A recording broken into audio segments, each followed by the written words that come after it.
Однажды он сказал: «Послушай, у тебя есть шанс изменить свою жизнь. Ты особенный. Ты не хочешь быть чемпионом? Ты можешь стать чемпионом мира».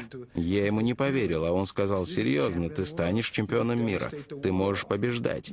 Ты просто должен в себя поверить». Я смотрел на него и начал думать. Я решил, что он сошел с ума, что он просто сумасшедший. Он сказал: «Попробуй, а если не получится, тогда уйдешь». Я согласился. Я делал все, что он мне говорил, и побеждал.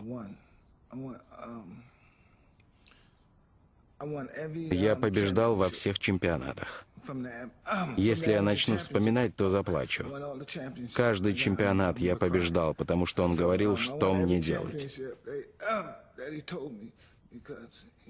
Я начал ему верить, начал приезжать в Нью-Йорк, и меня там узнавали. Я продолжал учиться и изменил всю свою жизнь. Я понял, что я могу. Могу сказать честно. Я что-то в нем увидел, он меня зацепил. Он мой парень, он со мной. Он знает, чем он мне обязан, поверьте. Ну и если бы его не было, я уже давно бы умер.